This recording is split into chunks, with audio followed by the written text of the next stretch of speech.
Même si l'électorat qui a voté dans la deuxième circonscription de Paris aujourd'hui, dans le 6e arrondissement, le 5e et une partie du 7e, est à mes yeux à vomir. À vomir, hein, vous m'entendez bien, c'est-à-dire espèce de entre les bobos d'un côté qui sont dans l'entre-soi. C'est évidemment une grande déception et en même temps c'est difficile de lutter contre une vague. Puis cette espèce de bourgeoisie traditionnelle de droite, c'est celle qui va à la messe, qui envoie ses enfants au catéchisme, puis après qui vote pour un type qui pendant 30 ans s'est arrangé, a triché par tous les moyens. Bon.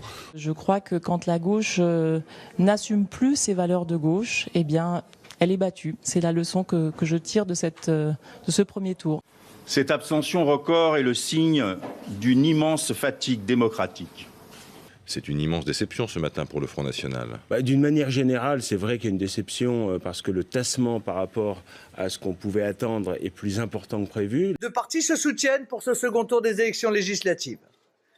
Cette alliance électorale entre les deux partis n'étonne guère. On se souvient du soutien de LR à Emmanuel Macron lors du second tour de la présidentielle. Et cette saveur amère de ce soir, parce que nous échouons près de la qualification, elle n'enlève rien à l'engagement qui sera le mien demain. L'immensité de l'abstention montre qu'il n'y a pas, je l'affirme, de majorité dans ce pays pour détruire le code du travail, réduire les libertés publiques, ni non plus pour l'irresponsabilité écologique, ni pour cajoler les riches, toutes choses qui figurent au programme du parti du président. Je prends la responsabilité de ne pas être parvenu dans cette campagne à faire passer l'idée qui est la mienne du rôle de député.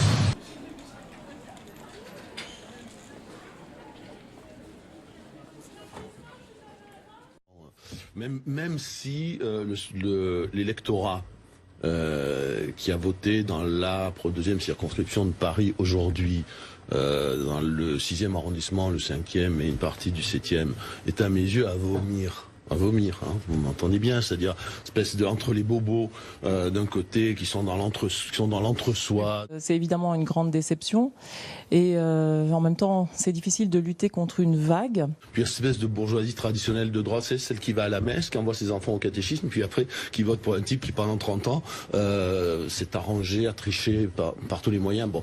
Je crois que quand la gauche n'assume plus ses valeurs de gauche, eh bien elle est battue. C'est la leçon que je tire de ce premier tour. Cette abstention record est le signe d'une immense fatigue démocratique. C'est une immense déception ce matin pour le Front National. D'une manière générale, c'est vrai qu'il y a une déception parce que le tassement par rapport à ce qu'on pouvait attendre est plus important que prévu. Deux partis se soutiennent pour ce second tour des élections législatives. Cette alliance électorale entre les deux partis n'étonne guère. On se souvient du soutien de LR à Emmanuel Macron lors du second tour de la présidentielle. Et cette saveur amère de ce soir, parce que nous échouons près de la qualification, elle n'enlève rien à l'engagement qui sera le mien demain. L'immensité de l'abstention montre qu'il n'y a pas, je l'affirme, de majorité dans ce pays pour détruire le code du travail, réduire les libertés publiques, ni non plus pour l'irresponsabilité écologique, ni pour cajoler les riches, toutes choses qui figurent au programme du parti du président. Je prends la responsabilité de ne pas être parvenu dans cette campagne à faire passer l'idée qui est la mienne du rôle de député.